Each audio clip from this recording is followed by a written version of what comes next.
하나님의 말씀은 구약성경 에스라 1장 5절 그리고 느헤미야 1장 4절입니다. 구약성경 711면 되겠습니다. 에스라 1장 5절 봉독합니다. 이에 유다와 베냐민 족장들과 제사장들과 레위 사람들과 그 마음이 하나님께 감동을 받고 올라가서 예루살렘의 여호와의 성전을 건축하고자 하는 자가 다 일어나니. 느헤미야 1장 4절입니다. 내가 이 말을 듣고 앉아서 울고 수일 동안 슬퍼하며 하늘의 하나님 앞에 금식하며 기도하여. 아멘. 아멘.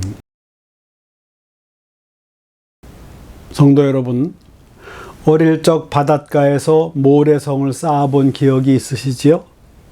아이들에게 모래성은 매력적인 놀이터입니다. 파도에 무너지고 바람에 깎여도 아이들은 포기하지 않습니다. 다시 흙을 모으고 다져서 결국 성을 완성해냅니다.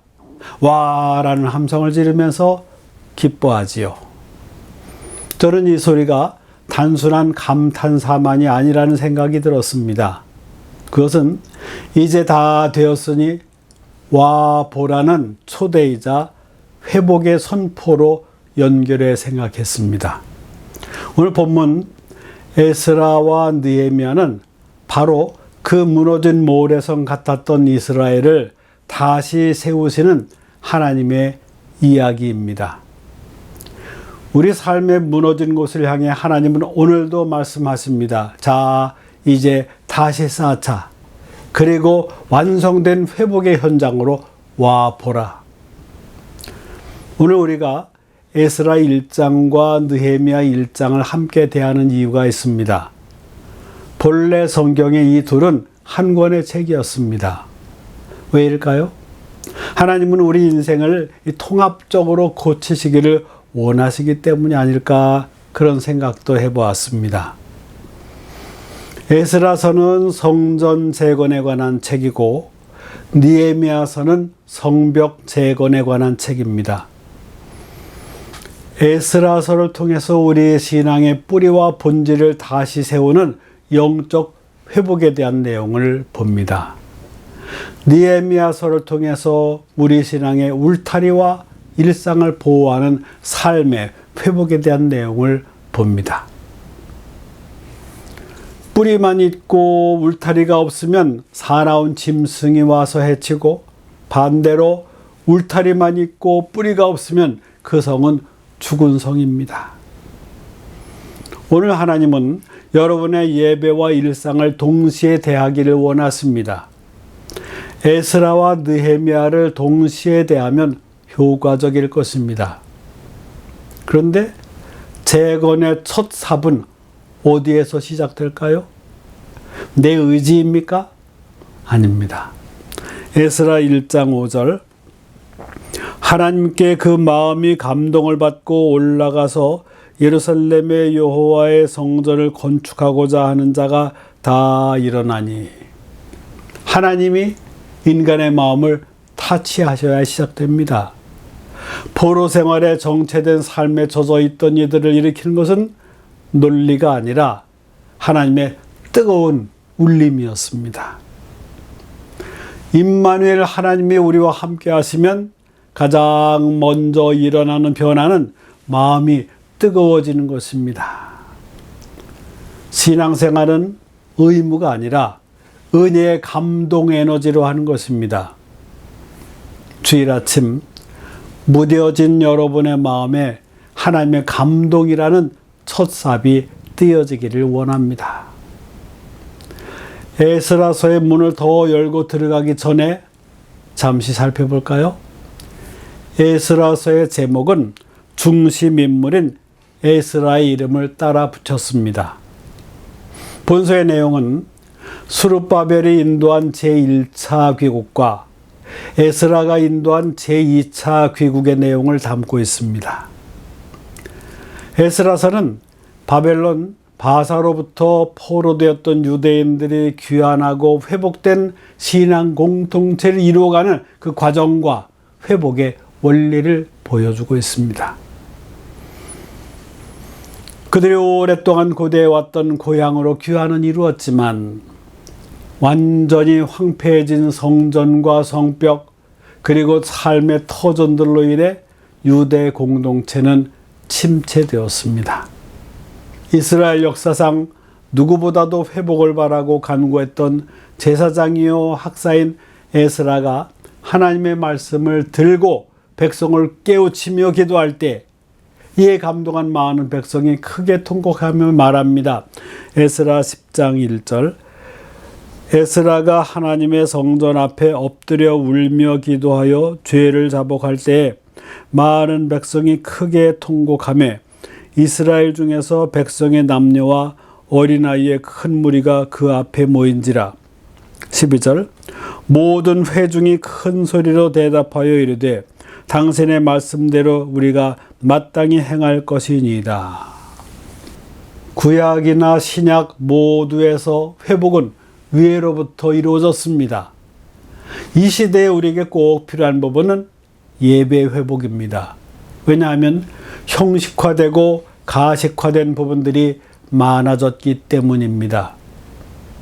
건물이 멋있는 교회에서 성도들이 많이 모여서 예배드릴 때는 착각에 젖어서 예배드릴 때가 많습니다. 교회 건물이 아름답다고 우리의 신앙이 아름다운 것이 아닙니다. 예배 시에 파이프 오르간에 맞춰 찬송한다고 해서 우리의 찬송을 주님께서 기쁘시게 받으시는 것도 아닙니다. 내세울 만한 규모의 교회에 다닌다고 해서 내 신앙과 지위도 비례해서 올라가는 것도 아닙니다. 교회 직분에 남들이 부러워해도 신앙적 삶을 주님께서 인정해 주신 것이 아닙니다. 예배는 하나님과 나와의 관계에서 영과 진리로 드려지는 시간이 되어야 합니다. 성령님의 임재를 의식하고 성령의 충만을 위해서 사모하는 시간이 되어야 합니다. 말씀이 귀로만 들어오는 것이 아니라 가슴으로 부딪혀서 몸 전체를 통해 생활 속에 열매를 맺어가야 합니다. 그러려면 은혜를 깊이 사모해야 합니다. 그래서 마음의 감동을 위로부터 받는 것이 중요합니다. 회복을 향해 마음의 감동을 받은 사람은 이제 무엇을 합니까? 느헤미야를 보십시오.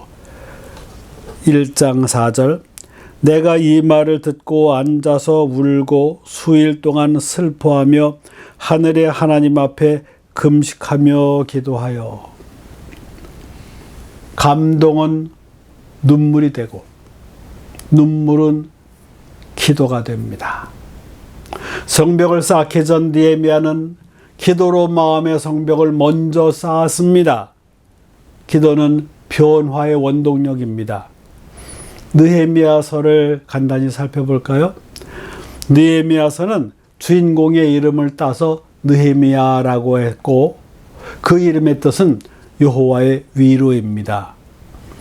70인역 성경은 에스라와 느헤미야를 한데 묶어서 두 번째 것을 에스드라서 듀테론, 즉 제2 에스라라고 이름 붙였습니다. 느헤미야는 바사 왕국에서 아닥사스다 왕의 술잔을 따르는 일을 하였는데 이것은 대단히 높고 중요한 직위였습니다. 왕이 마시기 전에 먼저 마시는 거지요.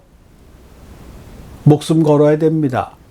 그리고 그가 확인한 것을 믿고 마실 정도이니 곁에서 조언도 하는 등 때때로 왕의 긴밀한 모사가 되기도 했을 것입니다. 그러나 느헤미야는 높은 지위에 있을 때 그의 영달을 생각하기보다 하나님의 백성을 생각했습니다. 느헤미야 8장은 율법의 낭독과 순종의 기사가 기록되어 있는데 이는 이스라엘의 신앙적 회복에 있어서 본질적인 면을 강조하고 있습니다. 겉으로 보이는 성전 건물, 성벽 재건보다 더 중요한 것은 내면적이고 영적인 부분입니다. 하나님은 은혜 주시기를 기뻐하신 분이십니다. 느헤미야 8장 9절 백성이 율법의 말씀을 듣고 다 우는지라. 10절 이날은 우리 주의 성일이니 근심하지 말라. 여호와로 인하여 기뻐하는 것이 너희의 힘이니라. 율법의 말씀을 듣고 백성들은 눈물을 흘렸습니다.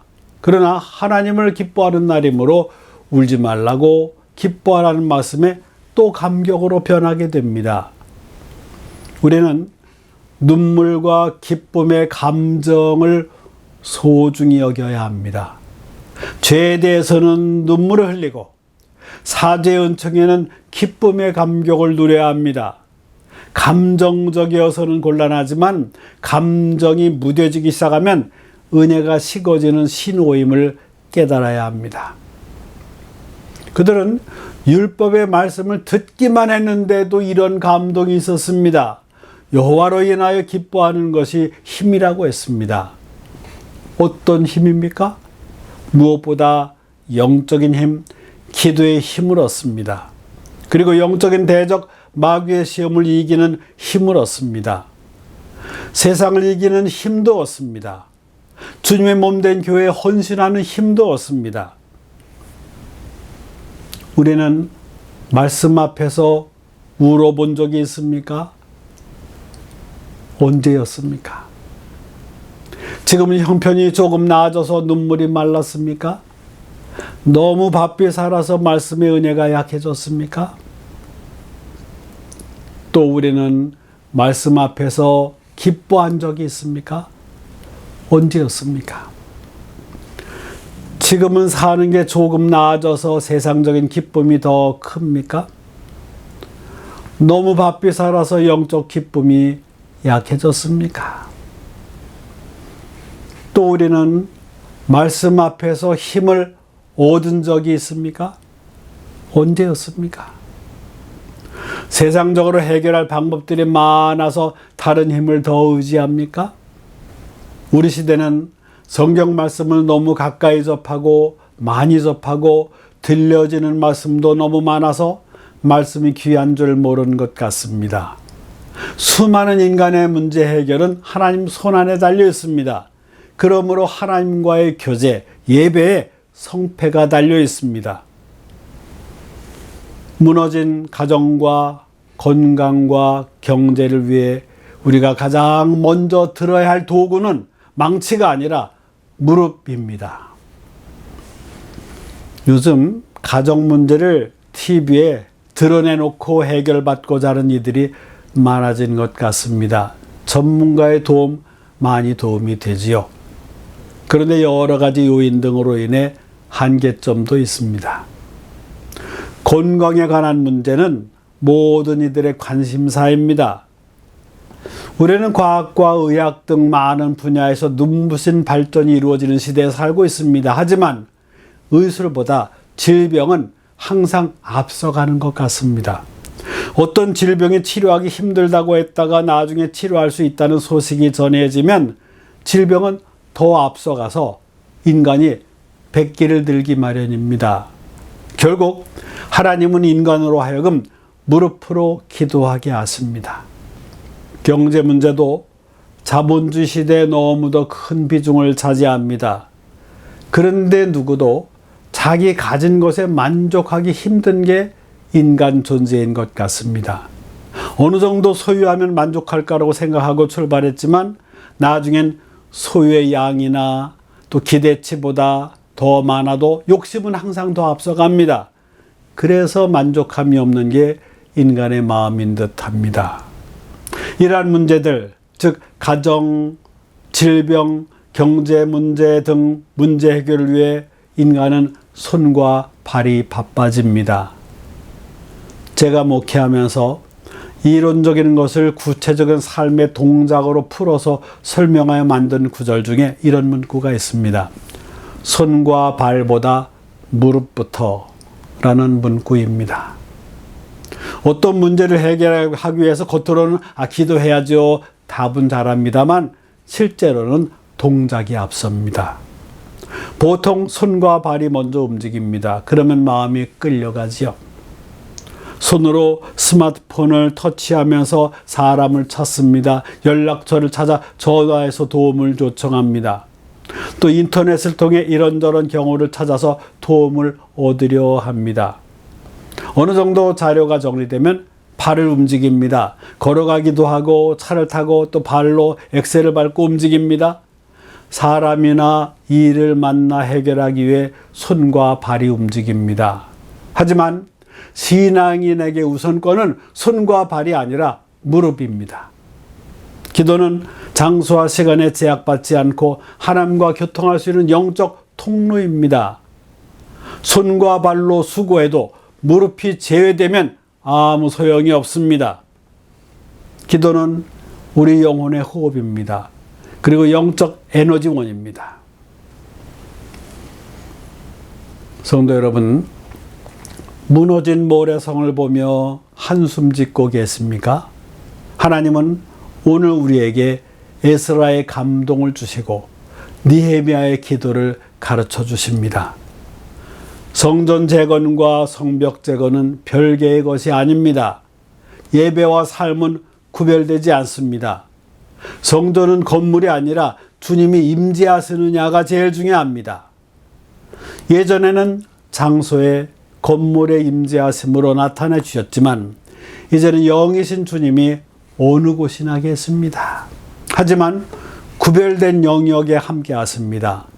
거룩한 영이심으로 구별된 마음이 있는 곳에 임재하십니다. 임마누엘 주님을 모신 곳이 성전이고 예배처이고 삶의 현장입니다. 에스라와 느헤미야가 설명해 주는 현장입니다. 성전 건축과 예수님과의 관계에 대한 설명은 신약성경 요한복음 2장 19절에 잘 나타나 있습니다. 너희가 이 성전을 헐라 내가 사흘 동안에 일으키리라. 예수님의 말씀에서 성전을 일으키신다는 것은 예수님의 부활을 상징합니다. 예수님은 부활과 생명이십니다. 예수님이 부활하시지 않으셨다면 모든 것이 헛된 것이 될 것이지만 예수께서 부활하셨기 때문에 모든 사람에게 산 소망이 됐습니다. 예수님은 영원한 성전으로 살아계십니다. 교회를 일컬어 예수 그리스도의 몸이라고 하십니다. 교회는 진정 하나님이 거하시는 집으로서 참 성전입니다. 교회는 건물이 아니라 사람들입니다. 하나님은 예수 그리스도를 믿어 거듭난 성도들 가운데 거하십니다. 그 개념을 구체화해서 바울은 고린도 교인들에게 전합니다. 고린도전서 3장 16절 너희는 너희가 하나님의 성전인 것과 하나님의 성령이 너희 안에 계시는 것을 알지 못하느냐. 성도들의 모임인 교회는 장소적 의미에서 하나님께서 거하시는 곳입니다. 그런 의미에서 교회가 성전입니다. 우리가 성전입니다. 하나님께서 거하실 성소입니다. 예수님을 구주로 영접하여 하나님의 영 성령님이 우리 안에 거하시기 때문입니다. 에스라서와 느헤미야서의 내용은 먼 이스라엘의 이야기만은 아닙니다. 우리 역시 신앙의 회복이 필요합니다. 그러기 위해서 에스라서처럼 영적인 뿌리를 깊이 내리고 느헤미야서처럼 일상의 울타리를 견고히 쌓아야 합니다. 처음에 아이들이 모래성 쌓는 장면 얘기 나눴지요. 그런데 사실은 아이들 얘기가 아니라 남녀노소 모든 인간의 모습이기도 하다고 생각합니다. 마치 우리 자신의 거울을 보는 듯 합니다. 곧 무너져 내릴 것을 그렇게도 고생하면서 쌓아 올리며 높이 올라가기만 하면 성공한다는 생각으로 위로만 올라가려고 합니다. 기초가 무엇보다도 든든함을 잘 알면서도 그것에는 신경을 덜 쓰기도 합니다. 그래서 쉽게 무너집니다. 원한 대로 올라가면 와 하고 감탄은 하지만 와 보라고 자신 있게 내세울 게 별로 없음을 깨닫고 살아갑니다. 모래성 쌓는 데만 신경을 써서 혼자인 줄 알았는데 무너진 모래성을 바라보며 눈물을 흘릴 때에도 주님은 곁에 계셔서 위로하시는 사랑의 주님이심을 깨닫게 됩니다. 결국 인생은 하나님이 도와주셔야 빛을 발하게 됩니다. 그러려면 약해졌던 임마누엘 신앙을 다시 세워가야 합니다. 예배 시에만 확인한 것이 아니라, 모래성을 완성했을 때만 확인한 것이 아니라 모든 과정에서 임마누엘 신앙 고백을 하며 살아가야 합니다. 모든 과정을 하나님은 다 지켜보고 계십니다. 다시 세우는 임마누엘 신앙이 되시기를 바랍니다. 기도합니다. 오늘의 말씀을 통해 우리 자신을 비춰보게 하심을 감사합니다. 성전 재건과 성벽 재건은 예배와 삶이 연결되어야 함을 깨닫습니다. 주님이 우리와 함께 하심으로 살아있는 성전의 삶이 되도록 부족된 부분은 성령께서 도와주셔서 그 은혜로 살아가게 하옵소서. 예수 그리스도의 이름으로 기도하옵나이다. 아멘. 이제는 우리 주 예수 그리스도의 은혜와 하나님 아버지의 극진하신 사랑과 성령님의 감동, 감화, 충만, 교통하심이 어떤 형편 속에서도 임마누엘 신앙으로 살아가기를 다짐하는 모든 성도들 위해 이제부터 영원토록 함께 하시기를 간절히 축원하옵나이다. 아멘.